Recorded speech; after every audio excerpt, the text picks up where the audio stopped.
চলতি মাসেই মালয়েশিয়ায় শ্রমিক পাঠানোর সম্ভাবনা। কুয়ালালামপুরে হবে সমঝোতা চুক্তি। অবৈধ কর্মীদের বৈধতার বিষয়টিও ফয়সালার পরামর্শ। বিশ্বজুড়ে সন্ত্রাসবাদ বাড়লেও কমেছে বাংলাদেশ। এগিয়েছে তদন্ত বিচার প্রক্রিয়া। প্রতিবেদন ওয়াশিংটনের। যুক্তরাষ্ট্রের সাথে কূটনৈতিক যোগাযোগ বাড়ছে।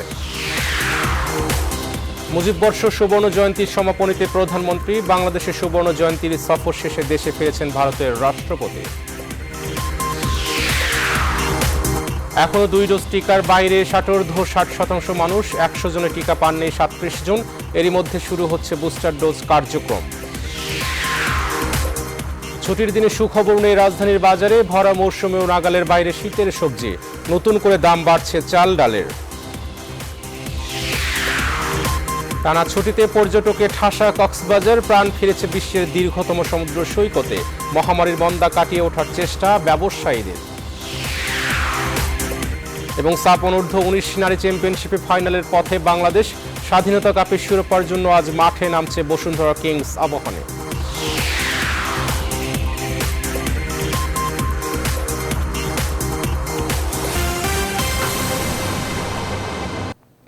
স্বাগত নিউজ 24 সংবাদের সঙ্গে আছে আমি আসান হাবিব। দেখছিলেন শিরোনাম, এবারে বিস্তারিত। সমঝোতা স্মারক সই হলে চলতি মাসে মালয়েশিয়া যেতে পারবেন বাংলাদেশি কর্মীরা। আন্তর্জাতিক অভিবাসী দিবস উপলক্ষে শুক্রবার সংবাদ সম্মেলনে তথ্য জানিয়েছেন প্রবাসী কল্যাণ ও বৈদেশিক কর্মসংস্থান মন্ত্রী। এজন্য 19 ডিসেম্বর কুয়ালালামপুর সফর করবেন তিনি। বিশেষজ্ঞরা বলছেন, সমঝোতা সইয়ের সময় মালয়েশিয়ার অবৈধ হয়ে পড়া কর্মীদের বৈধতার বিষয়টিও ফয়সালার উদ্যোগ নিতে হবে। আলী তালুকদার জানাচ্ছেন বিস্তারিত। প্রায় 4 বছর পর খুলতে যাচ্ছে মালয়েশিয়ার শ্রমবাজার। কোনো সিন্ডিকেট ছাড়াই দেশটিতে কর্মী পাঠাতে চায় সরকার। বিষয়টিকে প্রাধান্য দিতে চলতি মাসেই মালয়েশিয়া যাচ্ছেন প্রবাসী কল্যাণ ও বৈদেশিক কর্মসংস্থান মন্ত্রী। 18 ডিসেম্বর আন্তর্জাতিক অধিবাসী দিবস উপলক্ষে প্রবাসী কল্যাণ ভবনে এক সংবাদ সম্মেলনে সাংবাদিকদের প্রশ্নের জবাবে মন্ত্রী একথা জানান। দুই দেশের ভিতরে এটা এমওইউ, সো এখানে কিন্তু কনফিডেন্সিয়ালিটির কিন্তু একটা বিষয় আছে। মন্ত্রী বলছেন, মালয়েশিয়া যাওয়ার খরচ যথাসম্ভব কম রাখার চেষ্টা করবে বাংলাদেশ। Once the MoU is there, তারপর তো যে স্ট্যান্ডার্ড অপারেটিং প্রসিজার বা যেটা আছে ওটা ওয়ার্কআউট হবে। আর 4 লাখ হবে না 2 লাখ হবে, আমরা তো চেষ্টা করবো যত কম করা যায়। 2018 সালে কর্মী নেওয়ার বিষয়ে সমঝোতা হলেও নিজেদের মধ্যে দুর্নীতির অভিযোগে তা বন্ধ করে মালয়েশিয়া সরকার। ভিসার মেয়াদ শেষ হওয়া সহ নানা কারণে অনেক বাংলাদেশি কর্মী বর্তমানে অবৈধভাবে কাজ করছে মালয়েশিয়ায়। প্রায় তারা আটক হচ্ছেন দেশটিতে। একজন বিশেষজ্ঞ বলছেন, প্রবাসী মন্ত্রীর সফরে এই সমস্যার সমাধানেও উদ্যোগ নেওয়া দরকার। বিভিন্ন কারণে তাদের মেয়াদ শেষ হয়ে গেছে অথবা অন্যান্য জটিলতায় তারা এখন বৈধ ডকুমেন্টস তাদের কাছে নেই। এই সব কিছু মিলিয়ে একটা করা যায় যে সামনের দিকে যে নতুন সমঝোতা স্মারক হবে সেটি একটা ভালো শেপে দাঁড়াবে। এই বিশেষজ্ঞ আরো মনে করেন, প্রবাসী কর্মীদের ইন্স্যুরেন্স সুবিধা ও সঞ্চয়ের ব্যবস্থা চালু করতে চাকরিদাতা যেন উদ্যোগ নেয়, সেই বিষয়টি নিয়েও দর কষাকষি করা উচিত বাংলাদেশ সরকারের। আলী তালুকদার, নিউজ 24, ঢাকা। সারা বিশ্বে বাড়লেও বাংলাদেশে কমেছে সন্ত্রাস ও জঙ্গিবাদ। সরকারের বহুমাত্রিক পদক্ষেপে এমন ফল মিলেছে বলে মনে করে মার্কিন যুক্তরাষ্ট্র। সন্ত্রাস মোকাবেলায় বাংলাদেশকে নিয়ে প্রকাশিত এক রিপোর্টে এই তথ্য দিয়েছে তারা। নিরাপত্তা বিশ্লেষকরা মনে করেন, আইনশৃঙ্খলা বাহিনীর 6 শীর্ষ কর্মকর্তাকে নিষিদ্ধের পর এই রিপোর্টে নিঃসন্দেহে ইতিবাচক। তৌহিদ শান্ত জানাচ্ছেন বিস্তারিত। বাংলাদেশের আইনশৃঙ্খলা বাহিনীর 6 শীর্ষ কর্মকর্তাকে নিষিদ্ধের পর সন্ত্রাসবাদ মোকাবেলায় বাংলাদেশের উন্নয়ন ঘটেছে। বৃহস্পতিবার এমন একটি রিপোর্ট প্রকাশ করে যুক্তরাষ্ট্র। দেশটি মনে করে, জঙ্গিবাদ বিরোধী বিভিন্ন পদক্ষেপ নেয়ায় বাংলাদেশে সন্ত্রাসী কর্মকাণ্ড কমেছে। নিরাপত্তা বিশ্লেষক আব্দুর রশিদ বলছেন, এই রিপোর্ট দিয়ে যুক্তরাষ্ট্র স্বীকার করে নিল বাংলাদেশের আইনশৃঙ্খলা বাহিনী জঙ্গিবাদ কমাতে ভূমিকা রেখেছে। হিউম্যান রাইটস ভায়োলেশন হচ্ছে অপারেশন করার সময়। এখন এই হিউম্যান রাইটস এর ক্যানভাস আমি বলেছি অনেক বড়। এখন যাদেরকে হিউম্যান রাইটস এর আওতায় আনা হয়েছে তারা হচ্ছে, যদি তারা অস্ত্র উঁচিয়ে নিরাপত্তা বাহিনীর কাছে আসে বা তারা যদি কোন রকম আগ্নেয়াস্ত্র ব্যবহার করে বা আগ্নেয়াস্ত্র ছাড়া অন্য অস্ত্র ব্যবহার করে, সেক্ষেত্রে তাদের যে নাগরিক অধিকার সাংবিধানিক অধিকার সেটি হচ্ছে খর্ব হয়ে যায় এবং সেটি আসলে এখানে সে কোনো সুযোগ ওই সুবিধাটা সে পায় না। তবে 6 কর্মকর্তার মানবাধিকার লঙ্ঘনের অভিযোগটি যুক্তরাষ্ট্রের রাজনৈতিক চাল। এটি কি এর সাথে কোনো ভূ রাজনৈতিক স্বার্থ বা কোনো আভ্যন্তরীণ রাজনীতির সাথে সম্পৃক্ত কিনা, সময় এবং তার ব্যাপ্তি, দুটোকে যদি আমি মিলাই তাহলে দেখবো যে এটি এই সময়ে কেন, এবং এটি হবার পরে আমি দেখছি যে এটিকে রাজনৈতিক ক্যাপিটালাইজেশন করার জন্য অনেকে প্রচেষ্টা করছেন। যুক্তরাষ্ট্রের এমন স্ববিরোধী প্রতিবেদন উপমহাদেশের রাজনীতিতে নতুন মেরুকরণের ইঙ্গিত দিচ্ছে বলে মনে করেন এই নিরাপত্তা বিশ্লেষক। তৌহিদ শান্ত, নিউজ 24, ঢাকা। পর্দা নামল বিজয়ের 50 বছর এবং জাতির জনকের জন্ম শতবার্ষিকী উপলক্ষে আয়োজিত মহাবিজয়ের মহানায়কের অনুষ্ঠানের। জাতীয় সংসদে দক্ষিণ প্লাজায় 2 দিনের এই আয়োজনের শেষ দিনে আবহমান বাংলার ইতিহাস, ঐতিহ্য আর জাতির জনক বঙ্গবন্ধুর সংগ্রামী জীবনের ছবি তুলে ধরেন সংস্কৃতি কর্মীরা। বিস্তারিত জানাচ্ছেন শাহালি জয়। প্রধানমন্ত্রী শেখ হাসিনা হাজার বছরের পরাধীনতার শৃঙ্খলে আবদ্ধ বাঙালির জীবনে সবচেয়ে বড় অর্জন স্বাধীনতা। 1971 সালে মহান মুক্তিযুদ্ধে লাল সবুজের 30 লাখ কারিগর এক সাগর রক্তের বিনিময়ে দখলদার পাকিস্তানিদের সঙ্গে মরণপণ লড়াইয়ে ছিনিয়ে আনে মহাবিজয়। আর এই বিজয়ের মহানায়ক বাংলার অবিসংবাদিত নেতা, জাতির জনক বঙ্গবন্ধু শেখ মুজিবুর রহমান। মুক্ত আকাশে মুক্ত মনে সেই গান জাগে ভেসে। বিজয়ের সুবর্ণ জয়ন্তী এবং জাতির জনকের জন্ম শতবার্ষিকী উদযাপন উপলক্ষে তাই জাতীয় সংসদের দক্ষিণ প্লাজায় এ বর্ণাঢ্য আয়োজন মহাবিজয়ের মহানায়ক। শেষ দিনে দর্শক সারিতে বসে তা উপভোগ করেন বঙ্গবন্ধু কন্যা প্রধানমন্ত্রী শেখ হাসিনা। 2 দিনের এ আয়োজনের সমাপনীতে উঠে আসে বাঙালির হাজার বছরের সংগ্রাম এবং মুক্তির সংগ্রামে জাতির জনকের নিরন্তর লড়াইয়ের গল্প।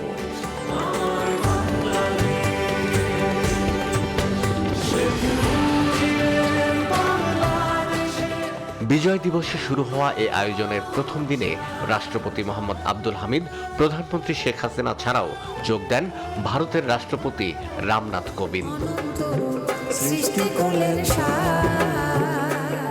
শাহ আলী জয়, নিউজ 24, ঢাকা। এদিকে বিজয়ের সুবর্ণ জয়ন্তী এবং জাতির জনক বঙ্গবন্ধু শেখ মুজিবুর রহমানের জন্ম শতবার্ষিকী উপলক্ষে বনানীতে বঙ্গবন্ধু পরিবারের শহীদ সদস্যদের শ্রদ্ধা জানিয়েছেন প্রধানমন্ত্রী শেখ হাসিনা। শুক্রবার সকালে পরিবারের সদস্যদের সমাধিতে শ্রদ্ধা জানান প্রধানমন্ত্রী। এ সময় সঙ্গে ছিলেন বঙ্গবন্ধুর ছোট মেয়ে শেখ রেহানাও। পুষ্পার্ঘ অর্পণ করে 75-এর 15 আগস্ট শহীদ পরিবারের সদস্যদের সমাধির সামনে কিছুক্ষণ নীরবে দাঁড়িয়ে থাকেন বঙ্গবন্ধুর 2 কন্যা শেখ হাসিনা ও শেখ রেহানা।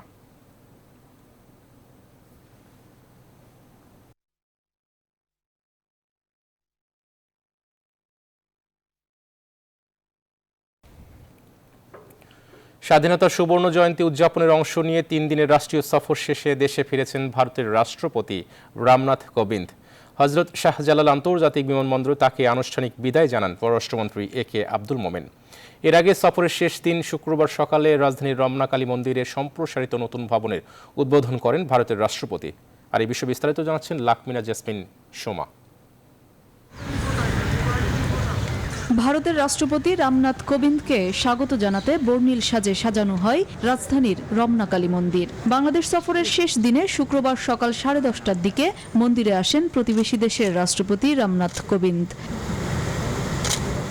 এ সময় তার সঙ্গে ছিলেন স্ত্রী সবিতা কোবিন্দ ও মেয়ে স্বাতী কোবিন্দ। মন্দির প্রাঙ্গণে তাকে অভ্যর্থনা জানান কৃষিমন্ত্রী আব্দুর রাজ্জাক ও ধর্ম প্রতিমন্ত্রী ফরিদুল হক খান সহ হিন্দু সম্প্রদায়ের প্রতিনিধিরা। প্রথমে তিনি ভারত সরকারের অর্থায়নে সংস্কার হওয়া কালী মন্দিরের সম্প্রসারিত নতুন অংশটির উদ্বোধন করেন। উদ্বোধন শেষে মন্দিরের কিছু অংশ ঘুরে দেখেন। পরে সপরিবারে প্রার্থনায় অংশ নেন ভারতের রাষ্ট্রপতি। রমনা কালী মন্দির কমিটির সভাপতি জানান, 71-এর মুক্তিযুদ্ধের সময় মন্দিরটি ধ্বংস করে দিয়েছিল পাকিস্তানি হানাদার বাহিনী। ভারত সরকারের দেওয়া 7 কোটি টাকা অনুদানে তার সংস্কার করা হলো। সেই অনুদানে আমরা একটি ভক্ত মন্দির এবং পুনর্নির্মাণ করার সুযোগ পেয়েছি এবং একটি ভক্ত নিবাস করার সুযোগ পেয়েছি। তো ভারতের মাননীয় রাষ্ট্রপতি মহোদয় আমাদের এই মন্দিরে এসেছেন, মহামান্য রাষ্ট্রপতি মহোদয় আমাদের মন্দিরে এসেছেন। আমরা আসলে সবাই অনেক আনন্দিত, পুলকিত। ভারতের রাষ্ট্রপতি 15 মিনিটের মতো মন্দিরে অবস্থান করেন। দুপুর 1:15টার দিকে ঢাকার হযরত শাহজালাল আন্তর্জাতিক বিমানবন্দরে পৌঁছান ভারতের রাষ্ট্রপতি রামনাথ কোবিন্দ। এ সময় পররাষ্ট্রমন্ত্রী একে আব্দুল মোমেন তাকে বিদায় জানান। হাত নেড়ে বিদায় জানান ভারতের রাষ্ট্রপতি। দুপুর 1টার কিছু পরে তাকে বহনকারী বিশেষ বিমানটি ভারতের উদ্দেশ্যে ঢাকা ছেড়ে যায়। লাকমিনা জেসমিন সোমা, নিউজ 24, ঢাকা। 60 বছরের বেশি বয়সীদের করোনা টিকার বুস্টার ডোজ দেওয়ার সিদ্ধান্ত হয়েছে। আগামী রোব বা সোমবার থেকে বুস্টার ডোজ দেওয়া হবে বলে জানিয়েছেন স্বাস্থ্যমন্ত্রী জাহিদ মালেক স্বপন।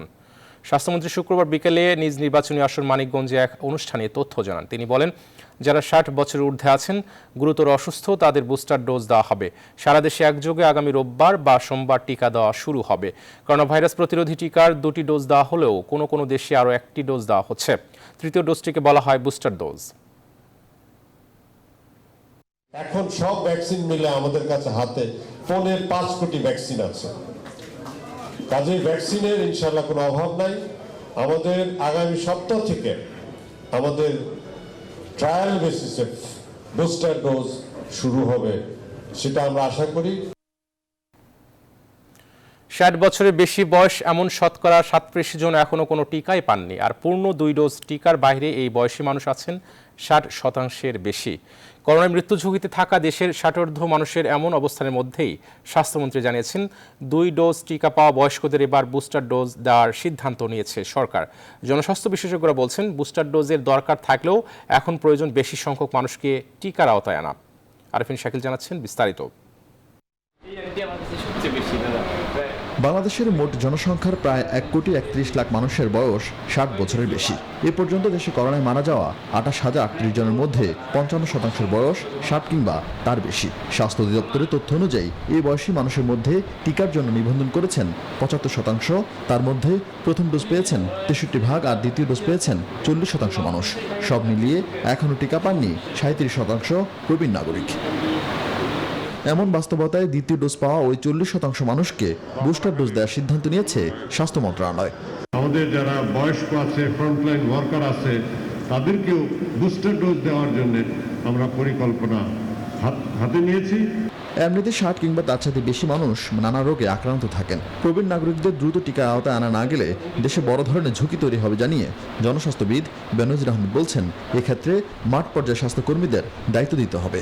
বুস্টার ডোজ যদি আমরা দেই, তাহলে আমরা হয়তো যে 25% লোক তার কিছু অংশকে দিতে পারবো, কিন্তু আমাদের সেক্ষেত্রে যদি অসংখ্য লোক আনপ্রোটেক্টেড থাকে, অর্থাৎ একটা টিকাও পায়নি, তাদের সংক্রমণ হওয়ার সম্ভাবনা 100%।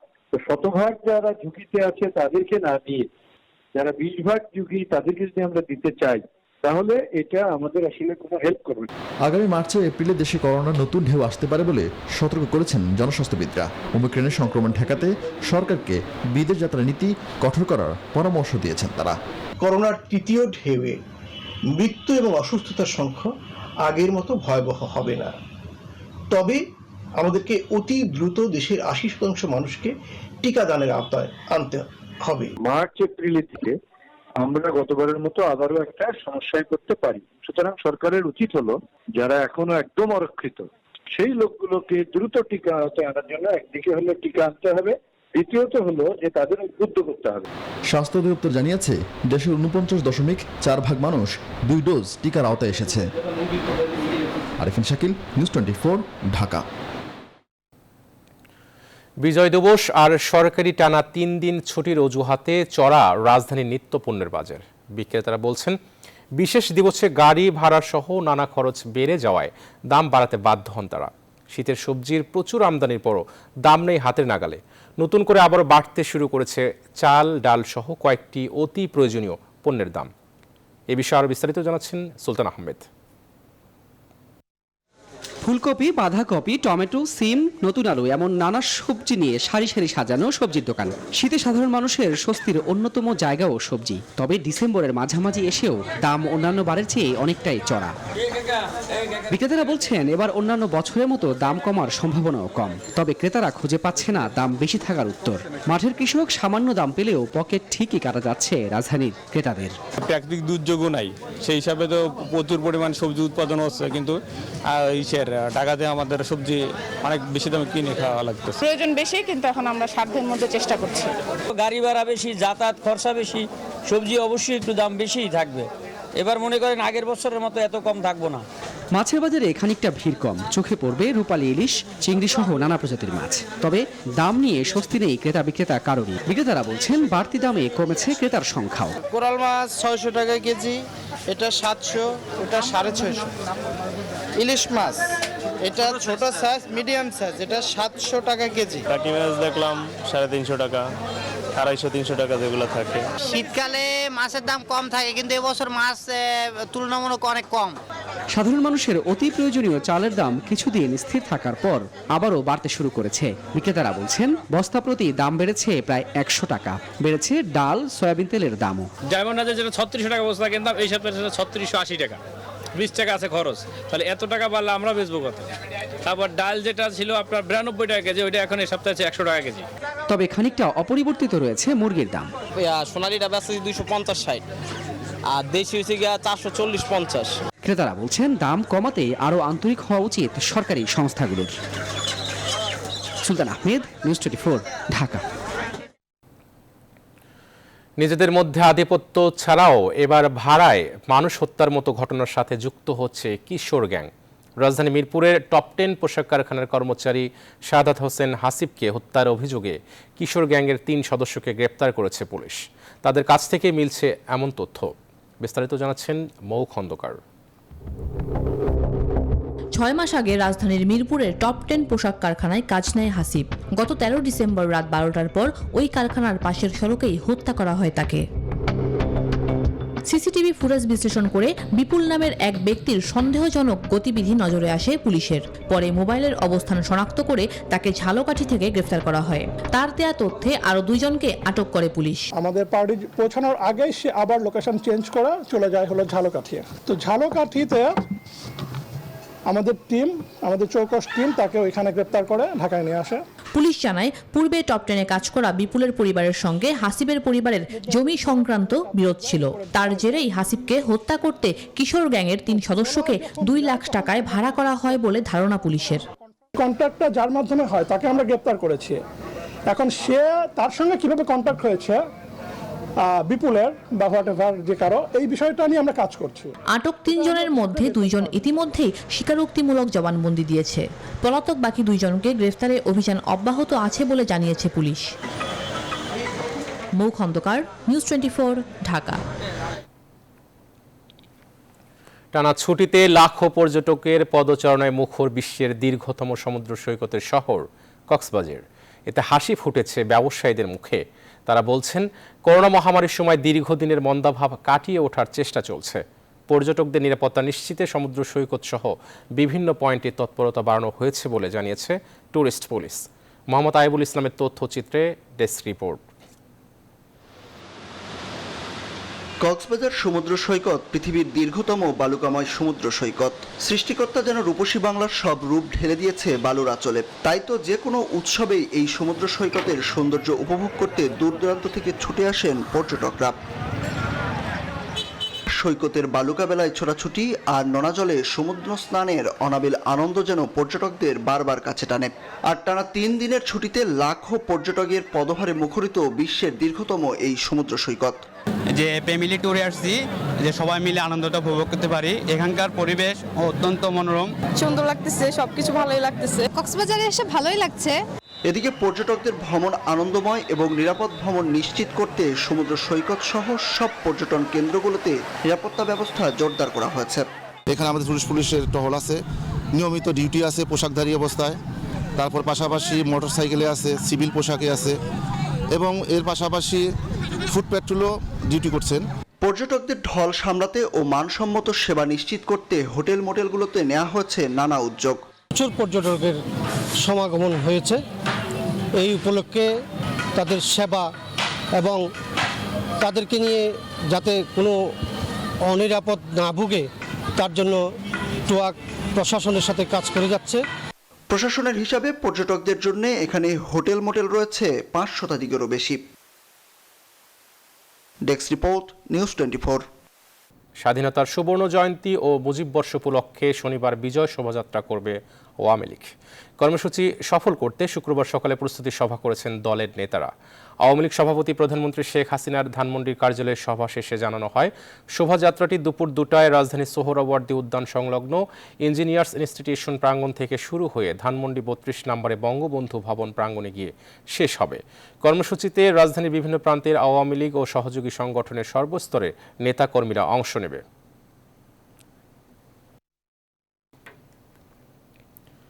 একদিকে অবৈধ স্থাপনা উচ্ছেদ, আবার অন্যদিকে সেগুলো দখল হয়ে যাও, আর এভাবেই দিনের পর দিন চলছে উচ্ছেদ দখলের খেলা।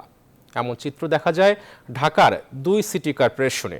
মিরপুর 1 দক্ষিণ বিশিল এলাকায় ঢাকা উত্তর সিটি কর্পোরেশনের উচ্ছেদ অভিযানের পর আবার যেখানে রাস্তা এবং ফুটপাত দখল যেন অঘোষিত নিয়মে পরিণত হয়েছে, এবার ফুটপাতের পাশাপাশি শুরু হয়েছে রাস্তা দখলও।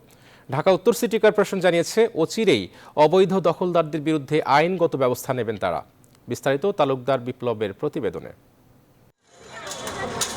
রাজধানীর মিরপুর 1 দক্ষিণ বিশিল শাহালি মার্কেটের সংযোগ সড়ক দেখে বোঝার উপায় নেই, ঢাকা উত্তর সিটি মেয়রের নেতৃত্বে এখানে গত 3 মাস আগে ফুটপাত ও রাস্তা দখলমুক্ত রাখার উচ্ছেদ অভিযান পরিচালনা করা হয়েছিল। অভিযানে ফুটপাতের উপর অবৈধভাবে রাখা ভাঙাড়ির পুরাতন মালামাল বুলডোজার দিয়ে ঘুরিয়ে দেওয়া হয়। এ সময় নির্মাণাধীন বাড়ির সামনের রাস্তায় রাখা ইট, বালু ও খোয়া অপসারণ করা হয়।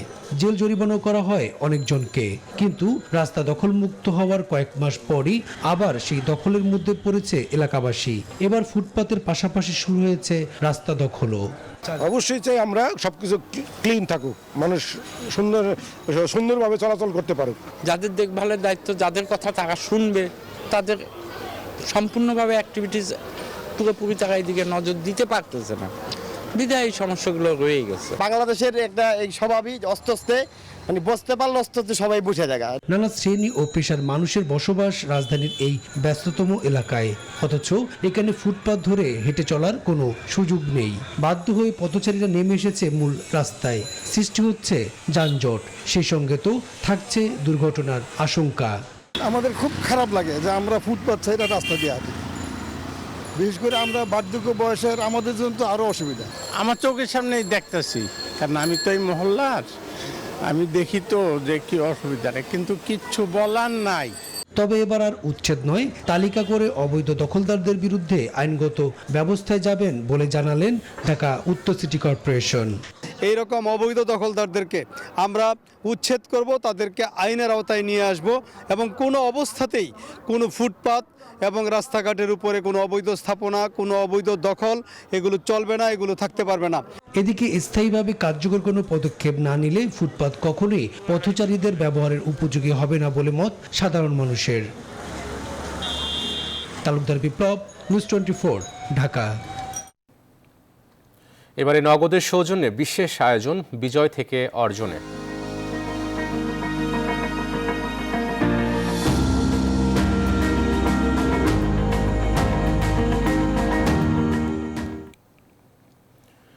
পর্যটনে অপার সম্ভাবনার দেশ বাংলাদেশ। স্বাধীনতার 50 বছরে দেশে পর্যটকের সংখ্যা বেড়েছে প্রায় 100 গুণ। গড়ে উঠেছে নতুন নতুন পর্যটন কেন্দ্র। পর্যটন শিল্প গুরুত্বপূর্ণ ভূমিকা রাখছে দেশের অর্থনীতিতে। বাংলাদেশের নৈসর্গিক সৌন্দর্য নজর কাটছে বিদেশিদেরও কাছে। অন্তরা বিশ্বাসের প্রতিবেদন। বাংলাদেশ পরিসংখ্যান ব্যুরোর হিসেবে 2000 সালে দেশের অভ্যন্তরে পর্যটক ছিল 3 থেকে 5 লাখ। 2012-13 সালে এর সংখ্যা 6 গুণ বেড়ে 25 থেকে 30 লাখে দাঁড়ায়। বর্তমানে পর্যটকদের সংখ্যা বেড়েছে আরও। প্রতি বছর 90 থেকে 95 লাখ ভ্রমণ পিপাসু দেশের পর্যটন কেন্দ্রগুলোতে ঘুরতে আসেন। এছাড়াও বছরে 2.5 লাখেরও বেশি বিদেশি পর্যটক আসেন।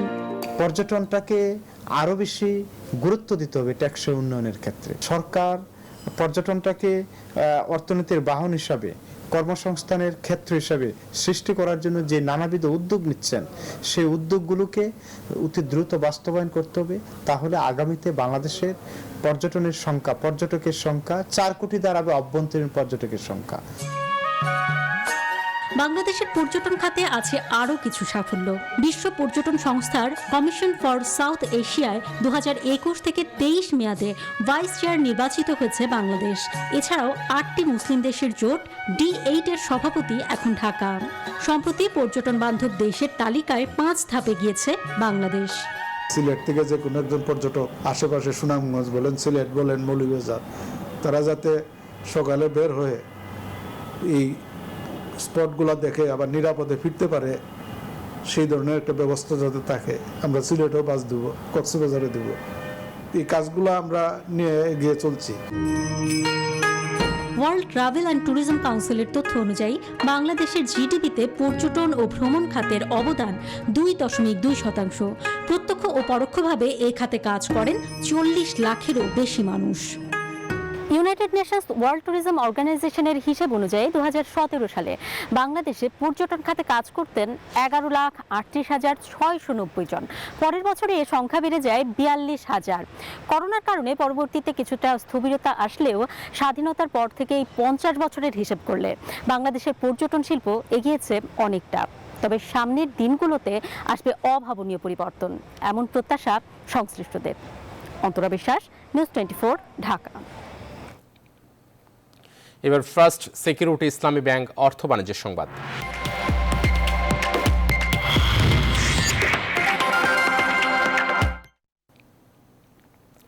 শান্ত মারিয়াম ফাউন্ডেশন ও শহীদ মুক্তিযোদ্ধা স্মৃতি ফাউন্ডেশন যৌথভাবে প্রতি বছরের মতো এবারও বিনম্র শ্রদ্ধার শোক গাথায় শুক্রবার শহীদ মুক্তিযোদ্ধা দিবস পালন করেছে। এ উপলক্ষে বনানী কবরস্থানে শহীদ বীর মুক্তিযোদ্ধা মোহাম্মদ ইমামুল কবির শান্তর সমাধিতে এবং মুক্তিযোদ্ধাদের আজিমপুর নতুন কবরস্থানে কুরআন খানি, পুষ্পস্তবক অর্পণ ও দোয়া মাহফিল অনুষ্ঠিত হয়। সন্ধ্যায় মুক্তিযুদ্ধ জাদুঘরে নানা আনুষ্ঠানিকতার মধ্য দিয়ে দিবসটি উদযাপন হয়।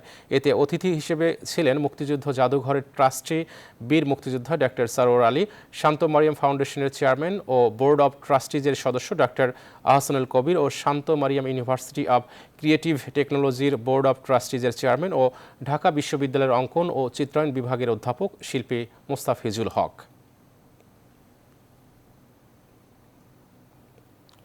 আর্তমানবতার সেবায় আবারও অসহায় মানুষের সহায়তায় এগিয়ে এসেছে দেশের শীর্ষ ব্যবসায়ী প্রতিষ্ঠান বসুন্ধরা গ্রুপ। এবার শীতার্ত মানুষের মাঝে ঠাকুরগাঁও ও দিনাজপুর জেলার কয়েক হাজার মানুষের মাঝে কালের কণ্ঠ শুভ সংঘ জেলা শাখার আয়োজনে এবং বসুন্ধরা গ্রুপের সহযোগিতায় কম্বল বিতরণ করা হয়েছে। সুশীল সমাজের প্রতিনিধিরা বলছেন, বসুন্ধরার মতো দেশের বড় বড় প্রতিষ্ঠান পাশে দাঁড়ালে উত্তরাঞ্চলের দরিদ্র মানুষের তীব্র শীত কাটিয়ে ওঠা অনেকটা সহজ হবে। ঠাকুরগাঁও থেকে আব্দুল লতিফ লিটু ও দিনাজপুর থেকে ফখরুল হাসান পলাশের পাঠানো তথ্যচিত্রে বিস্তারিত ডেস্ক রিপোর্টে। শুক্রবার দিনব্যাপী ঠাকুরগাঁও সরকারি বালিকা উচ্চ বিদ্যালয় মাঠ, জগন্নাথপুর সরকারি প্রাথমিক বিদ্যালয় মাঠ, শিবগঞ্জ রেল স্টেশন, পীরগঞ্জ পৌরসভা, রানী সংকৈল বালিকা উচ্চ বিদ্যালয় ও বড় বালিকা আদিবাসী পাড়ার সাঁওতাল সম্প্রদায়ের মাঝে কম্বল বিতরণ করা হয়। শীতে কম্বল পেয়ে সন্তোষ প্রকাশ করেন উপকারভোগীরা। যারা আমাদেরকে কম্বল দিচ্ছে তাদেরকে যেন আল্লাহ ভালো করে, কোনোদিন পাইনি, এবারই প্রথম পাচ্ছি। সবাই কম্বল নিতে আসছি, বসুন্ধরা চেয়ারম্যান কম্বল দিচ্ছে, ওর জন্য সবাই দোয়া করব। এ সময় উপস্থিত ছিলেন ঠাকুরগাঁও সদর উপজেলার নির্বাহী কর্মকর্তা আবু তাহের মোহাম্মদ শামসুজ্জামান, শুভ সংঘের পরিচালক জাকারিয়া জামান, বাংলাদেশ প্রতিদিন ও নিউজ 24 এর জেলা প্রতিনিধি আব্দুল লতিফ লিটু, কালের কণ্ঠের জেলা প্রতিনিধি পার্থ সারথী দাস সহ কালের কণ্ঠ শুভ সংঘের সদস্যরা।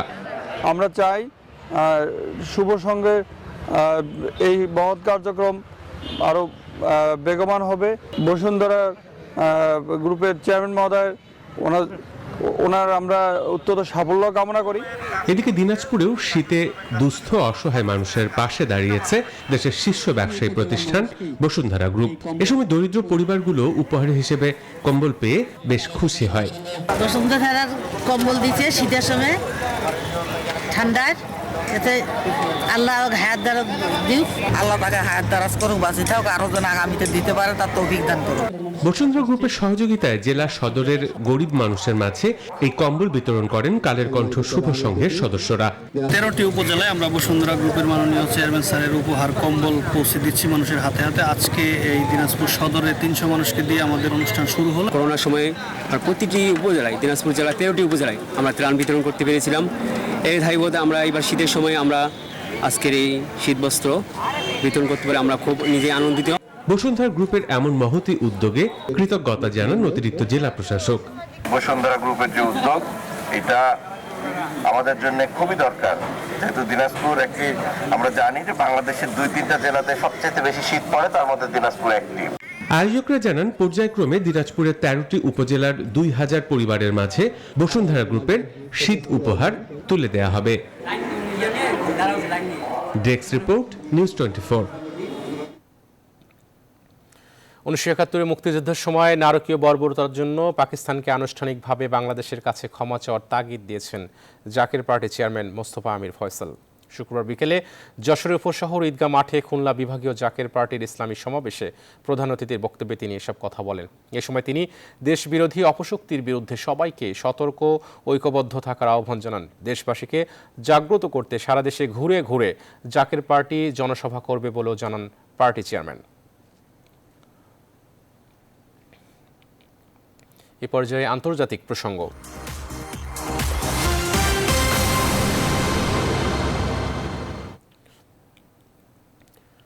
জাপানের ওসাকায় একটি বহুতল ভবনে আগুন লেগে 27 জনের মৃত্যু হয়েছে বলে আশঙ্কা করা হচ্ছে। দমকল বিভাগের কর্মীদের বরাতে এ তথ্য দিয়েছে জাপান টাইমস। শুক্রবার স্থানীয় সময় সকাল 10টায় শহরের ব্যস্ততম বাণিজ্যিক এলাকা ওসাকায় বহুতল বাড়িটির 4 তলায় আগুন লাগে। ফায়ার সার্ভিসের 70টি ইউনিটের আধা ঘন্টার চেষ্টায় আগুন নিয়ন্ত্রণে আনা হয়। এতে দগ্ধ 28 জনের মধ্যে 27 জনের শরীরে প্রাণের লক্ষণ দেখা যায়নি বলে জানিয়েছে বিভিন্ন স্থানীয় গণমাধ্যম।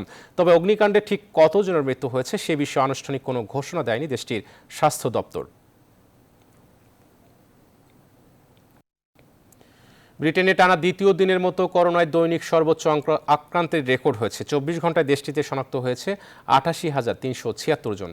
ওমিক্রন ভ্যারিয়েন্ট ছড়ানোর আতঙ্কের মধ্যেই শনাক্তের এই রেকর্ড গড়ল দেশটি। তবে এমন পরিস্থিতিতেও ব্রিটেনে লকডাউন জারি হবে না বলে জানিয়েছেন প্রধানমন্ত্রী বরিস জনসন। সবাইকে সতর্ক থাকার আহ্বান জানিয়েছেন তিনি। বিশ্বে মোট শনাক্তের সংখ্যা 27,35,00,000 ছাড়িয়েছে, আর 53,56,000 ছাড়ালো মোট মৃত্যু। এখন পর্যন্ত করোনা থেকে সুস্থ হয়েছে 24,56,00,000-এর বেশি মানুষ।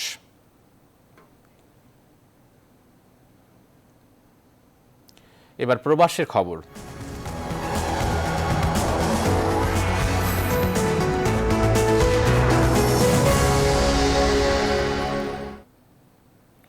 যথাযোগ্য মর্যাদায় বিজয় দিবসের সুবর্ণ জয়ন্তী উদযাপিত হয়েছে বিশ্বের বিভিন্ন দেশে। প্রতিনিধিদের পাঠানো তথ্যচিত্রে চন্দ্রানী চন্দ্রার ডেস্ক রিপোর্ট। কানাডা ক্যালগারিতে মহান বিজয় দিবসের সুবর্ণ জয়ন্তী উদযাপন করেছে Bangladesh Canada association of Calgary. এই উপলক্ষে বাংলাদেশ সেন্টারে মুক্তিযুদ্ধ বিষয়ক ভিডিও প্রদর্শনী, মুক্তিযোদ্ধাদের সংবর্ধনা এবং মুক্তিযুদ্ধে অংশগ্রহণকারী সকল বীর শহীদদের প্রতি শ্রদ্ধা জানিয়ে 1 মিনিট নীরবতা পালন এবং আলোচনা সভা অনুষ্ঠিত হয়েছে। বাংলাদেশ দূতাবাস আম্মান জর্ডান স্বাধীনতা সুবর্ণ জয়ন্তী এবং মহান বিজয় দিবস উদযাপন করেছে। দিবসের শুরুতে দূতাবাস প্রাঙ্গণে জাতীয় সঙ্গীতের সাথে সাথে লাল সবুজের পতাকা উত্তোলন করেন বাংলাদেশের রাষ্ট্রদূত নাহিদা সোবহান। একই সাথে জর্ডান দূতাবাস কর্তৃক স্থানীয় দৈনিক পত্রিকা জর্ডান নিউজ প্রকাশিত বিশেষ করপত্রের মোড়ক উন্মোচন করা হয়। বাংলাদেশ বিজয়ের 50 বছর উপলক্ষে 135 বছরের পুরনো ব্রিটেনের সবচেয়ে আইকনিক স্থাপনা টাওয়ার ব্রিজ বাংলাদেশের পতাকার সাজে সেজেছিল। এই উদ্যোগ নিয়েছেন সিটি অফ লন্ডনের ব্রিটিশ বাংলাদেশি কাউন্সিলর, চলচ্চিত্র নির্মাতা মনসুর আলী। ইতালির রোমে বাংলাদেশ দূতাবাস মহান বিজয় দিবসের সুবর্ণ জয়ন্তী উদযাপন করা হয়েছে। রাষ্ট্রদূত মোহাম্মদ শামীম আহসান সকালে দূতাবাসের সকল কর্মকর্তা ও কর্মচারীদের উপস্থিতিতে আনুষ্ঠানিকভাবে জাতীয় পতাকা উত্তোলন করেন। বিজয়ের সুবর্ণ জয়ন্তী ও বঙ্গবন্ধু জন্ম শতবার্ষিকী উদযাপনে লেবাননে বাংলাদেশের রাষ্ট্রদূত মেজর জেনারেল জাহাঙ্গীর আল মুস্তাহিদুর রহমান দূতাবাস প্রাঙ্গণে আনুষ্ঠানিকভাবে জাতীয় পতাকা উত্তোলন করেন। দূতাবাসের শ্রম সচিব আব্দুল্লাহ আল মামুনের সঞ্চালনায় অনুষ্ঠানে সভাপতিত্ব করেন রাষ্ট্রদূত নিজে। চন্দ্রানী চন্দ্রা, নিউজ 24। এবার ক্লেমন খেলার সংবাদ।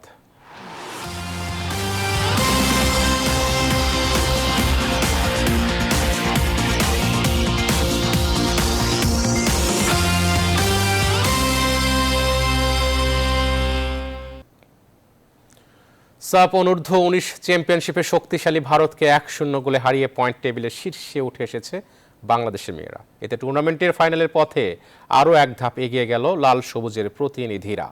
শুক্রবার বিকেল 3টায় কমলাপুর বীরশ্রেষ্ঠ শহীদ সিপাহী মোহাম্মদ মোস্তফা কামাল স্টেডিয়ামে ম্যাচটি মাঠে গড়ায়। ম্যাচের 6 মিনিটে পেনাল্টি থেকে জয়সূচক গোলটি করেন শামসুন নাহার।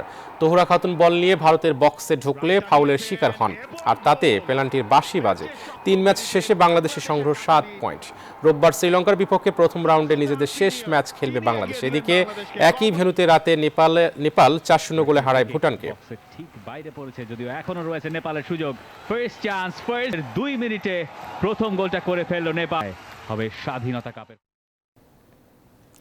স্বাধীনতা কাপ ফুটবলের ফাইনালে আজ মাঠে নামছে অপ্রতিরোধ্য বসুন্ধরা কিংস এবং ঢাকা আবাহনী। একদিকে শিরোপা ধরে রাখা হাতছানি, অন্যদিকে 5 বছর পর আবারও শিরোপা জয়ের সুযোগ। কমলাপুর বীরশ্রেষ্ঠ শহীদ সিপাহী মোস্তফা কামাল স্টেডিয়ামে ম্যাচটি শুরু হবে বিকেল 5:30টায়। বিস্তারিত রিপোর্টে।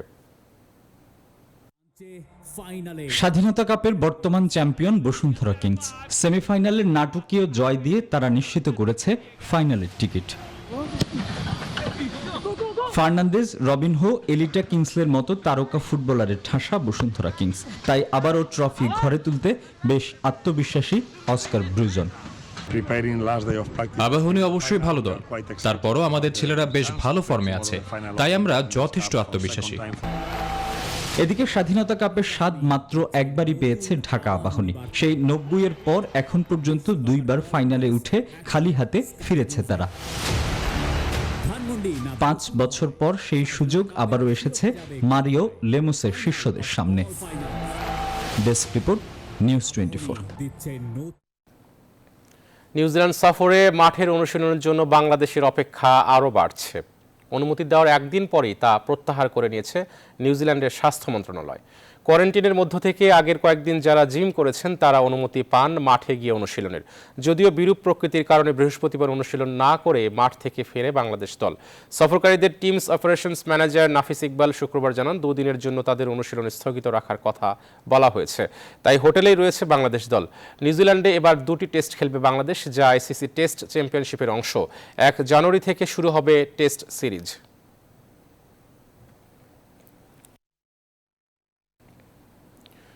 টি-20 সিরিজে পাকিস্তানের কাছে হোয়াইট ওয়াশ হয়েছে ওয়েস্ট ইন্ডিজ। 3 ম্যাচ সিরিজের শেষ ম্যাচে 7 উইকেটে হারে ক্যারোপিয়ারা। করাচিতে আগে ব্যাট করে ওয়েস্ট ইন্ডিজ 3 উইকেটে 207 রান জড়ো করে। জবাবে 7 বল হাতে রেখে এই রান টপকে যায় পাকিস্তান, তাতে 7 উইকেটে জয় পায় স্বাগতিকরা। 208 রানের লক্ষ্যে ব্যাট করে 2 ওপেনার বাবর আজম এবং মোহাম্মদ রিজওয়ান 158 রান যোগ করেন। 53 বলে 79 রান করে আউট হন বাবর আজম। মোহাম্মদ রিজওয়ান 45 বলে করেন 87 রান। এ নিয়ে এবছর 20 ম্যাচ জয়ের রেকর্ড গড়ল পাকিস্তান।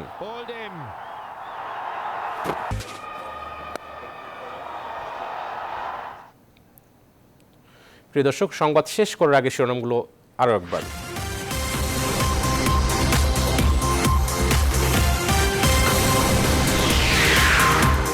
চলতি মাসেই মালয়েশিয়ায় শ্রমিক পাঠানোর সম্ভাবনা। কুয়ালালামপুরে হবে সমঝোতা চুক্তি। অবৈধ কর্মীদের বৈধতার বিষয়টিও ফয়সালার পরামর্শ।